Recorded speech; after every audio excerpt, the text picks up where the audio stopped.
Well, good afternoon, and thank you, Dr. Chipman, for that introduction.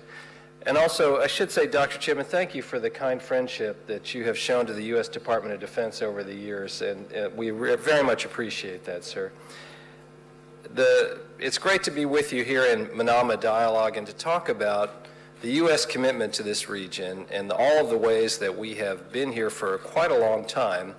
And I'll discuss in my remarks some of the things that we're doing to reaffirm that partnership that we think is so important. Now, of course, this gathering right here would not have been possible without the vision and leadership of King Hamad and Crown Prince Salman, who in 2004 first welcomed IISS to Manama, and I believe, Dr. Chipman, at that time you called it the Gulf Dialogue. During the late Emir of Bahrain's 1983 visit to the White House to see President Ronald Reagan, His Highness Sheikh Isa bin Salman and President Ronald Reagan discussed the then nascent Gulf Cooperation Council to show the significance of partnership and the regional cooperation in promoting stability and dealing with shared threats in this region. And these partnerships are nothing new to the United States. As early as 1790, just after the United States was founded, Oman received the first U.S. ship called the Boston Rambler into port. And in 1840, the Sultan's envoy sailed to New York, becoming the first Arab diplomat to be accredited to the United States. Day in and day out, the U.S. Department of Defense leads by example by engaging with our partners in this region. In World War II, Bahrain opened up its ports to American sailors and airmen going to fight in World War II. And in 1945, American President Franklin Delano Roosevelt hosted Saudi King Abdulaziz aboard a U.S. Navy destroyer in the Suez Canal for our first governmental meeting with the Saudis. And throughout the 1950s, we concluded our earliest mutual defense assistance agreements with Egypt, Pakistan, and Saudi Arabia. Since then, we have cultivated over 250 defense agreements with our friends here in this region, which complement the 8 significant bases the United States maintains in the region. Of note, Bahrain graciously welcomed the U.S. Navy's Central Command headquarters in 1995, and we have enjoyed a strong partnership ever since. General McKenzie, our able commander of Central Command, is of course here, and the commander of NAVCENT, Admiral Malloy, is also here. This region in particular inherently understands what the United States has known since 1790, that a stable world requires a stable Middle East. When left unchecked, aggressive regimes and malign actors undermine the stability. They threaten not only individual nations, but the rules-based international order. Since 1945, this order has fostered and underpinned global economic growth, stability, and dialogue. But we must never take it for granted. As Secretary of Defense Mark Esper said last month, quote, "There is no inherent permanence to this system," end quote. Like-minded nations must work to preserve and protect it against aggressive actors that prioritize malign desires and their goals at the expense of this rules-based international order. Today, we encounter challenges not unlike those that were faced in the decades since 1945. We must counter these trends by fulfilling the words of a much-admired U.S. Secretary of State and Defense, George Marshall, who in the wake of World War II declared that, quote, "The only way human beings win a war is to prevent it," end quote. For the United States, the role we play as a partner is critical. For the Defense Department, this means working with regional and global partners to identify efficient and effective means to advance our shared objectives, and we recognize that building partner capacity is a journey, not a specific destination. Now, I'd like to spend a few moments on 3 key challenges facing the United States and our partners here in the Middle East. The first I'd like to highlight is the fight to defeat Daesh, or ISIS. The United States has rallied together 81 nations and international organizations for the Defeat ISIS Coalition, which has fought successfully in close partnership with our Iraqi security force partners and our partners in Syria, the Syrian Democratic Forces. The coalition freed 100% of ISIS-held territory. It liberated 7.7 million people from the brutal rule of ISIS. And at the hands of U.S. Special Operations Forces, it took down ISIS leader Abu Bakr al-Baghdadi and days later, one of his top deputies. This global coalition reflects the partnerships the United States spearheads and exemplifies how international coalition and collaboration can stabilize the region. Recently, President Trump reaffirmed that the enduring defeat of ISIS remains a core priority for the U.S. military. Together with our coalition partners, we will continue to inflict maximum damage on the remnants of ISIS, including denying ISIS access to the oil fields in Syria from which they used to generate revenue. Toward that end, the United States will retain a force in eastern Syria, and we will maintain our presence at At-Tanf garrison along Syria's border with Jordan. In Iraq, the United States is committed to building the capacity of the Iraqi security forces to ensure they are well equipped to defend against terrorist and other destabilizing threats that pose a long-term threat to Iraq and the region. U.S. forces have been training Iraqi security forces to counter ISIS since 2015, and in the last quarter of this year alone, the U.S.-led coalition expects to have trained 15,000 members of the Iraqi security forces. We have built on our progress by transitioning to a train-the-trainer approach so the Iraqis can pass on their learned experience to new generations. In addition, we support NATO's Mission Iraq and its efforts to reform the Iraqi security sector.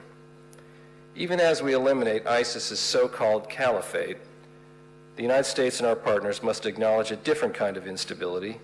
That's one coming from Iran, and that's the second challenge I'll focus on this afternoon.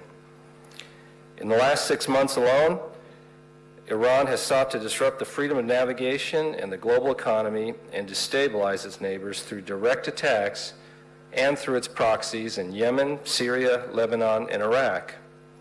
The United States remains focused on an economic and diplomatic maximum pressure campaign that has continued to achieve its objectives since 2018. Despite its leadership's bluster to the contrary, the heavy economic toll that this campaign is taking on the Iranian economy is undeniable. The International Monetary Fund has assessed that Iran's economy will contract by 9.5% in the coming year. While Iran has already seen the inflation rate grow to between 31 and 35%, has lost 60% of its currency's value against the dollar, and has been forced to cut 28% of its defense budget, thereby cutting 17% of its support to the IRGC, or Iranian Revolutionary Guard Corps. This no doubt affects the operations of its regional proxies. At the same time, President Trump has made clear the United States stands ready to meet the Iranians at the negotiating table. Unfortunately, with this May's attacks on tankers transiting the Strait of Hormuz and Tehran's attack on Aramco oil facilities in Saudi Arabia, Iran has made clear its intent to pursue a pattern of aggressive behavior that is destabilizing. These attacks are not merely a regional or U.S. problem. They're a threat to global security and the global economy. This necessitates an international response, and the United States has met this call to succeed by internationalizing the response through the International Maritime Security Construct and supports the regional integrated air and missile defense effort led by Saudi Arabia. Headquartered here in Manama, the IMSC, or International Maritime Security Construct, has sought to deter malign activity and help promote maritime security by ensuring freedom of navigation and the free flow of commerce through the Arabian Gulf, the Strait of Hormuz, the Bab el-Mandab, and the Gulf of Oman. And as our coalition diversifies from including Saudi Arabia, the UAE, Bahrain, the UK, Albania, and Australia, it becomes easier to maintain stability. As an additional effort to bring stability to the skies and counter Iran's demonstrable threat of ballistic missiles, Secretary of Defense Esper announced the deployment of U.S. forces such as bombers, airborne intelligence, surveillance, and reconnaissance capabilities, maritime patrol aircraft, cruisers, and the Abraham Lincoln Carrier Battle Group, including destroyers and fighter aircraft carried aboard it. Since May of 2019, the deployment of approximately 14,000 additional U.S. forces is aimed at deterring Iranian aggression and providing the U.S. with a formidable array of capabilities to defend against and, if necessary, forcefully respond to Iranian aggression. As President FDR, or Franklin Delano Roosevelt, said, quote, "Peace like war, can succeed only where there is a will to enforce it and where there is available power to enforce it, end quote. These deployments augment the considerable capabilities of our partners here in the region and are a demonstrable indication that we will have available power to enforce our will to promote stability in this region. Now, I would say parenthetically, there's been some discussion at the conference about whether the United States wished to disengage from the region, whether there was a smaller U.S. commitment to the Middle East. And what I would point out is just in the last 6 months alone, there are at least 14,000 reasons why our commitment remains very strong here. Those 14,000 additional forces were not present here a few months ago. And in fact, since we have launched our new national defense strategy, which spoke of an importance of the Pacific, the Indo-Pacific region, the United States has continued to grow its military presence in this region. And so I think the facts are important here. The facts are important to show where we are operating. The facts are important to show where we are devoting additional resources. And the facts are important where we're collaborating successfully with others around the world to address our shared interest in promoting stability and deterring aggression in this area. As I mentioned, Tehran and its proxies have demonstrated both the capability and the intent to use their missile arsenal as a tool of regional coercion. I will say that the THAAD battery and Patriot missile defense batteries that we have been deploying will help counter Tehran and its proxies' attempts to use their missiles as a tool of aggression and coercion. As President Trump has clearly stated, and I would point out despite these military moves, our president has been clear, the United States does not seek war with Iran. Yet I would also remind Iran's leaders that they should not mistake the restraint that the United States has shown to be a lack of will or resolve on our part.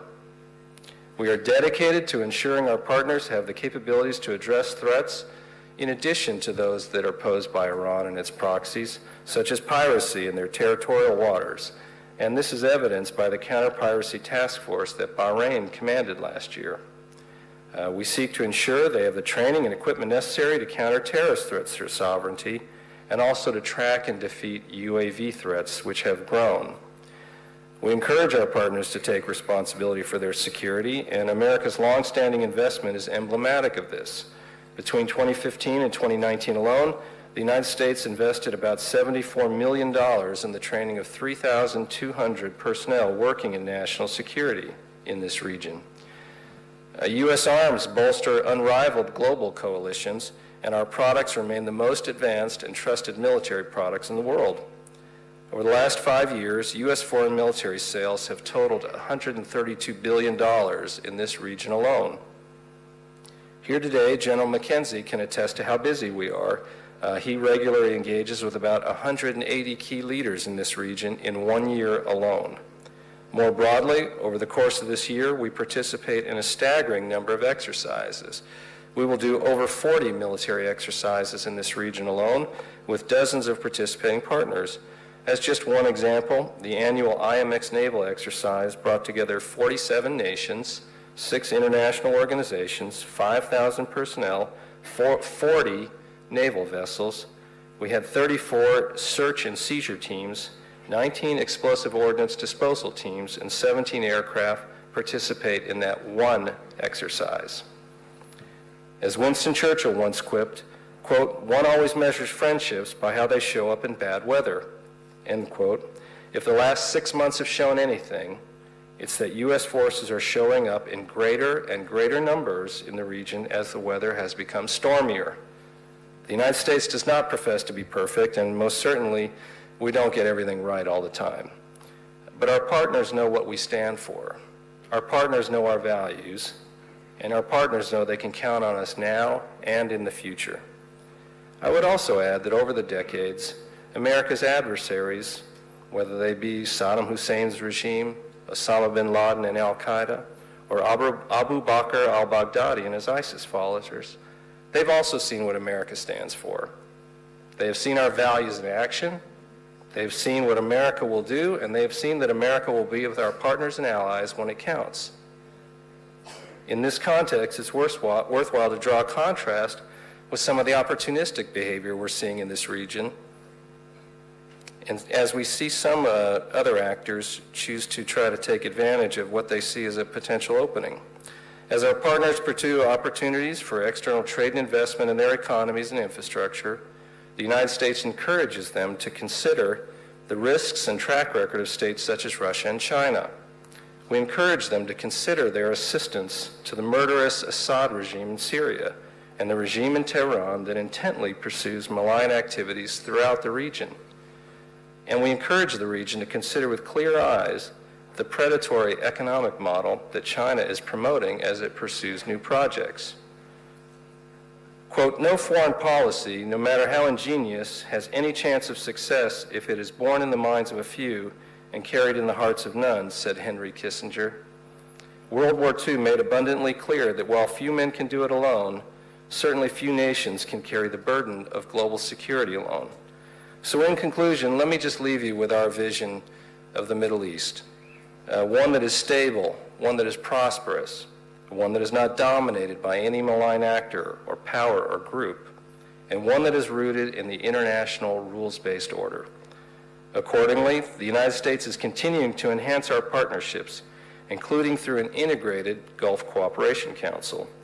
And going forward, the United States will work closely with the countries in this region, our partners, to continue to make this vision of stability and peace a reality.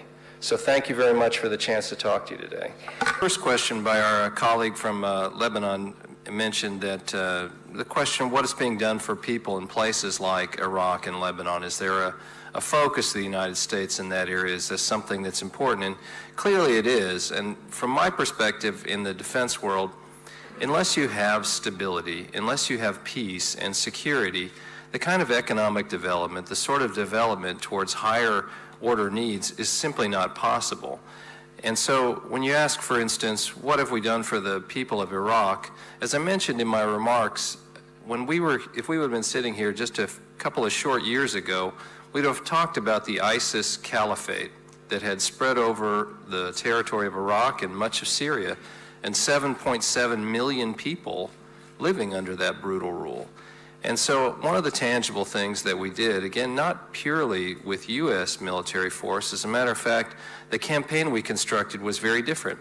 It was oriented at a by, with, and through our partners approach. And so the primary people that brought that capability, that brought that benefit to the people of Iraq, that brought that benefit from the areas of Syria that were liberated, were the local security forces, those in the Iraq security forces, and those in the Syrian Democratic Forces. And the U.S. worked to enable their activities. The U.S. military worked in partnership with them, and the U.S. military did not occupy those areas. The U.S. military enabled them to control those areas.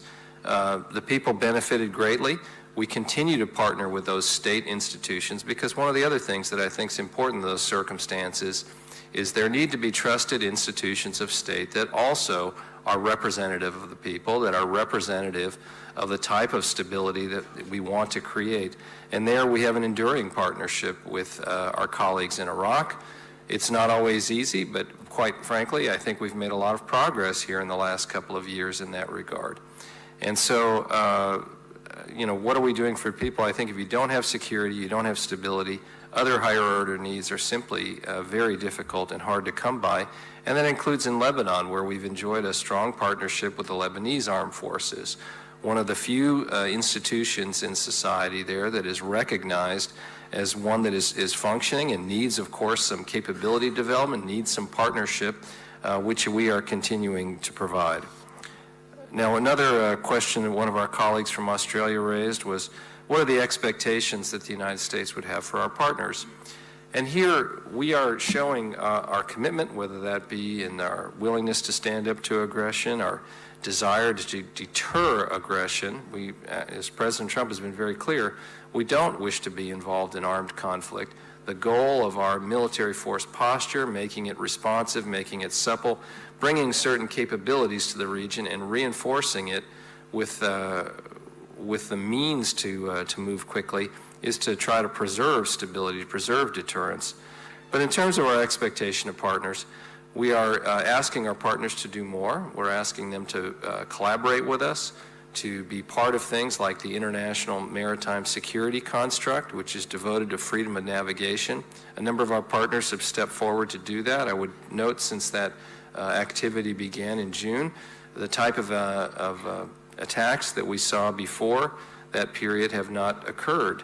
And so we see that as a international cooperative activity that is producing real results towards stability that benefits not only the United States, but benefits the region and beyond. And so we would ask our partners to also make commensurate contributions, to work in partnership with us.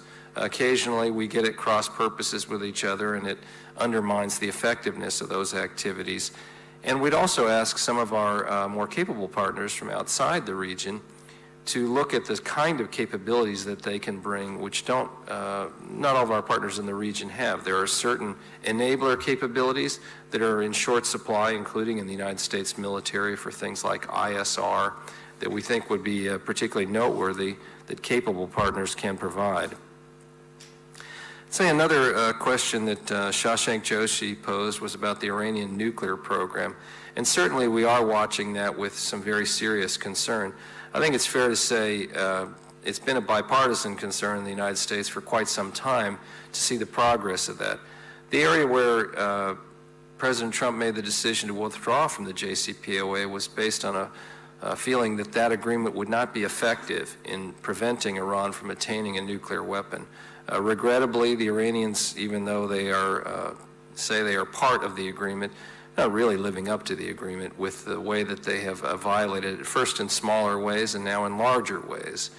And I think the production of material that can be later further enriched, or heavy water that can contribute to a plutonium path to a nuclear weapon, is of particular concern to us.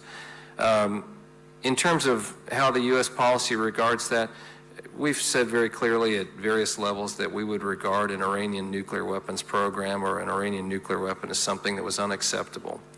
Now, in terms of how we are approaching that, this is a diplomatic and economic approach to restraining that program.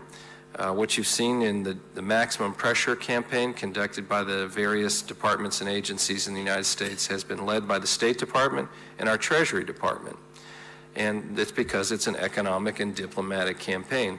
Of course, the President of the United States always retains the full suite of options in the military sphere, and it's our job in the Defense Department to make sure those are at the ready and that we are capable of carrying out the President's instructions in that regard.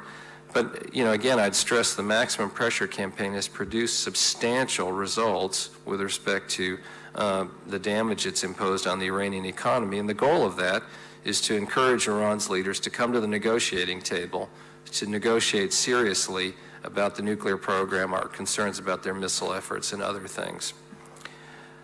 And another thing I guess I would point out is one of our colleagues commented about the inability to surge trust, the difficulty in sending mixed messages and how that might be perceived by our friends and potential foes alike. And I think what I would say there is I resonate with that point. I think it is very important to have trusted relationships. And one of the things I tried to highlight in my remarks is just how long the United States has had those kind of trusted relationships in this region. To be sure, not every activity we have done over the years has been the smartest or wisest one. We're realistic about that. However, I would say, despite all of those things, we're very proud of our track record. There isn't any other state or anyone talking about road initiatives and things of that nature that will be able to provide that kind of partnership. And it's a partnership based, again, on a shared outlook in promoting stability, a shared partnership. Occasionally there and periodically there are periods where in our system, as for example mentioned, our colleague said, Senator Murphy said some things that disagreed with what John Rood said. That's American democracy. As a matter of fact, if you come to Washington, you'll find an awful lot more of that. and I think that's just part of the strength of what we do. So sometimes we do send different messages, but I think within that variation of messaging, though, if you look at the variation of our actions, you wouldn't see that much variation. And as I say, when the weather became stormier here, and there have been some comments about what the United States might have done differently over the last 6 months, But I will say, day after day, including today, we are standing with our partners, and you see the United States military coming to the region in larger and larger numbers because of the climate that we see, and we see the need to show our presence, show our commitment to the region, and show that we are prepared to deter and, if necessary, respond to aggression. And we certainly and sincerely hope that it doesn't come to that. The reality is we're a very busy military around the world. There are other areas where our forces are engaged. And so, you know, it's much better to deter than to be involved in a conflict, and that is our effort. But it will take the efforts of our partners. Back to the comments of our Australian colleague, we need that genuine partnership. We need people in the region and elsewhere who have a shared outlook in promoting stability and preserving freedom of navigation to step forward with us to do that real hard work that is required. And so thank you, Dr. Chipman, again for giving us the chance to come and talk today.